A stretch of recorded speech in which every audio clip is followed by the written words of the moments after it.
Imagina que mañana nadie en el planeta puede dormir. No es insomnio, no es estrés, no es esa noche larga donde das vueltas y miras el techo esperando que algo cambie. Es algo más absoluto. Los ojos se cierran, el cuerpo se recuesta, pero el cerebro simplemente no duerme. Sigue encendido, completamente encendido. Y durante las primeras horas, el mundo no parece diferente. La gente está despierta, productiva incluso. Hay algo casi eufórico en esa primera noche, una energía extraña que se siente como una ventaja, como si de repente tuvieras horas extra que el resto de tu vida nunca te había dado. Nadie sabe todavía que eso no es vigor. Es el último destello de un sistema que está comenzando a consumirse desde adentro. Lo primero que hay que entender, y esto cambia todo lo que viene después, es que el sueño no es descanso. Durante siglos lo tratamos así, como una pausa, como el modo de apagado del organismo, una interrupción pasiva, un precio biológico que pagamos cada noche a cambio de funcionar durante el día. Era una idea razonable, intuitiva, casi obvia, y estaba completamente equivocada. Mientras duermes, tu cerebro no se apaga, hace exactamente lo contrario. Se activa en modos que son imposibles cuando estás despierto. Consolida lo que aprendiste durante el día, no de forma vaga, sino con una precisión estructural. Las conexiones neuronales que usaste se fortalecen, las que no usaste se podan. El cerebro literalmente se reorganiza mientras duermes para ser más eficiente cuando despiertes. Y ejecuta algo que los investigadores descubrieron hace apenas unos años y que todavía no termina de asimilarse del todo. Durante el sueño profundo, el cerebro abre una red de canales internos y a través de ellos fluye líquido que literalmente lava los desechos que se acumularon mientras estabas despierto. Proteínas tóxicas, residuos metabólicos, basura química que de otra forma se quedaría ahí, acumulándose noche tras noche, año tras año. Algunas de esas proteínas están directamente vinculadas al Alzheimer. El cerebro, que no duerme, no descansa menos. No se limpia, no se reorganiza, no se repara, solo sigue funcionando sobre su propio deterioro, sin saberlo. El día 2 llega y algo empieza a cambiar en las personas, aunque todavía nadie sabe nombrarlo bien. El foco se fragmenta. Las conversaciones se sienten más difíciles de sostener. Hay una irritabilidad de fondo que aparece sin razón aparente, como estática que de repente es demasiado alta. Las decisiones simples toman más tiempo del que deberían. Los errores pequeños se multiplican, y entonces algo más comienza. El cuerpo empieza a enviar señales equivocadas sobre sí mismo. La hormona que le dice al cerebro que estás saciado disminuye. La que le dice que tienes hambre aumenta. El metabolismo, que en condiciones normales opera con una precisión milimétrica, empieza a perder calibración.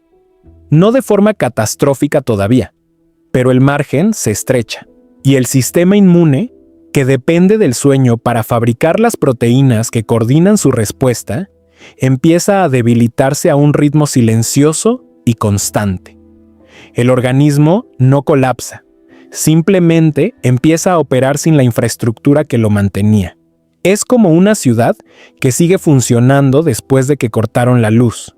Por un rato, todo parece igual, pero algo esencial ya no está. Después viene el día 3, y aquí la ciencia deja de ser abstracta. Después de 72 horas sin dormir, los estudios documentan algo que cambia la forma en que ves cada noche de tu vida. La percepción del tiempo se fractura. Los sujetos no pueden estimar cuánto ha pasado entre un evento y otro con ninguna confiabilidad. La capacidad de mantener el foco en una tarea durante más de unos pocos segundos colapsa hasta niveles comparables a los de una intoxicación severa. Y entonces aparecen las alucinaciones, no dramáticas al principio, no voces ni figuras elaboradas, son cosas pequeñas, casi razonables. Un movimiento por el rabillo del ojo que desaparece al girarse. Una voz que suena un segundo y luego no está. Una sombra en una habitación vacía que se disuelve cuando la miras directamente. El cerebro, privado del sueño que normalmente usa para procesar las imágenes y emociones del día, empieza a hacer ese procesamiento de todas formas. Solo que ahora lo hace mientras el sujeto está técnicamente despierto. La frontera entre lo que es real y lo que el cerebro está fabricando se vuelve permeable. Y esto no es un error del sistema. Es el sistema haciendo exactamente lo que siempre hace, solo que en el momento equivocado. Hay una cosa que el sueño hace cada noche que casi nadie menciona cuando habla de por qué dormir importa. Durante la fase REM, el cerebro vuelve a visitar lo que viviste durante el día, pero lo hace en un entorno químico completamente diferente. La molécula asociada al estrés, la que hace que las experiencias difíciles duelan de esa forma específica y aguda, está prácticamente ausente mientras sueñas. Lo que eso significa es que el cerebro puede reexaminar lo que te pasó, lo que sentiste, lo que te asustó o te lastimó, sin toda la carga emocional original. Lo procesa, lo integra, lo suaviza lo suficiente como para que mañana puedas cargarlo sin que te aplaste. El sueño no es donde descansas de tus problemas. Es donde tu cerebro aprende a vivir con ellos. Hay investigadores que estudiaron a personas que pasaron por experiencias traumáticas y encontraron algo que no esperaban. La calidad del sueño en los días inmediatamente posteriores al trauma era uno de los factores más determinantes en si esa persona desarrollaba estrés postraumático o no. No la terapia, no el apoyo social, el sueño. Las personas que lograban dormir bien en los días después de una experiencia devastadora procesaban el trauma de manera fundamentalmente diferente a las que no podían. Como si el sueño fuera la ventana de tiempo en la que el cerebro decide qué hacer con lo que vivió. Si esa ventana no se abre, la experiencia no se archiva, se queda activa, lista para dispararse en cualquier momento. En el mundo sin sueño, esa ventana está cerrada para todos. Cada experiencia del día se apila sobre la anterior, sin digestión, sin resolución, sin el tiempo que el cerebro necesita para convertir lo que viviste en algo que puedas manejar. La semana 2 no llega con colapsos visibles ni con caos en las calles. Llega con algo más silencioso y más profundo. 7,000 millones de personas cargando una acumulación emocional que ningún ser humano fue diseñado para sostener despierto. Y aquí está la parte que más incomoda. Porque el sueño no solo afecta cómo te sientes, afecta quién eres. Hay estudios que midieron la toma de decisiones en personas con privación moderada de sueño, no dramática, no extrema, solo algunas noches de dormir menos de 6 horas.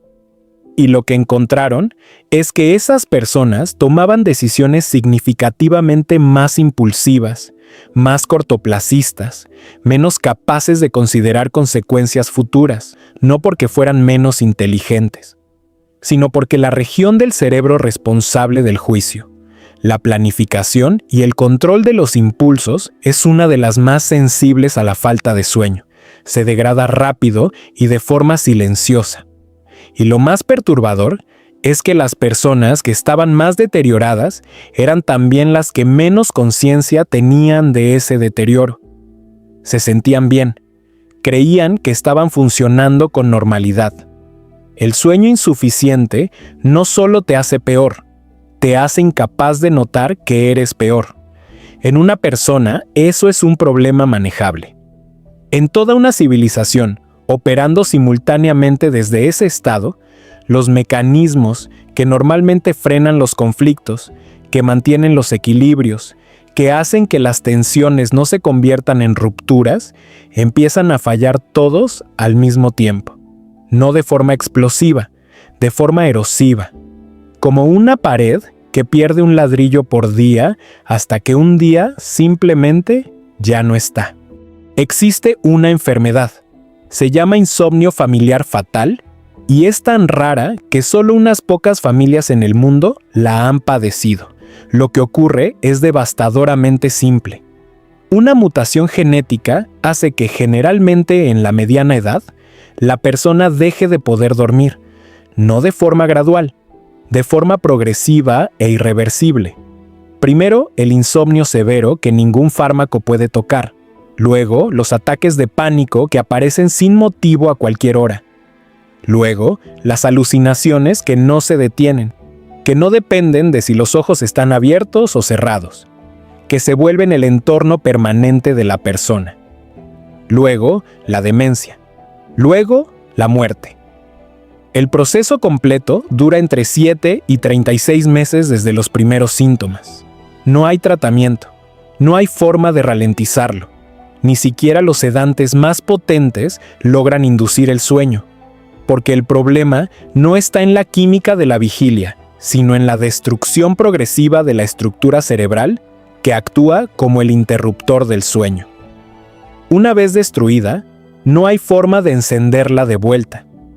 Médicos que estudiaron estos casos durante años describieron algo que aparece constantemente en los registros. En las etapas intermedias de la enfermedad, cuando las alucinaciones ya son constantes, pero la conciencia todavía está parcialmente intacta, los pacientes saben lo que les está pasando. Entienden que están perdiendo la realidad y no pueden hacer nada al respecto. Lo que esa enfermedad demuestra, de una forma que ningún experimento podría demostrar, es que sin sueño, el cerebro humano tiene una fecha de vencimiento que se mide en meses, no en años, en meses. En el mundo sin sueño, esa cuenta regresiva está corriendo para todos al mismo tiempo. Pero hay algo en este escenario que va más allá del cuerpo y del cerebro, algo que toca una capa más profunda. El sueño no es solo una necesidad humana. Los delfines duermen con un hemisferio cerebral a la vez para no dejar de nadar y no ahogarse. Los pájaros migratorios hacen microsueños en pleno vuelo durante desplazamientos de miles de kilómetros, ajustando qué lado del cerebro descansa dependiendo de si vuelan en grupo o solos. Las ballenas jorobadas pueden pasar semanas casi sin dormir durante las migraciones, pero cuando llegan a su destino, duermen de una forma tan profunda y prolongada que los marineros que los observaron por primera vez creyeron que estaban muertos. Incluso los gusanos más simples, organismos con apenas 300 neuronas, muestran estados de reposo con todas las características funcionales del sueño. La vida en la Tierra no descubrió el sueño como una solución de compromiso.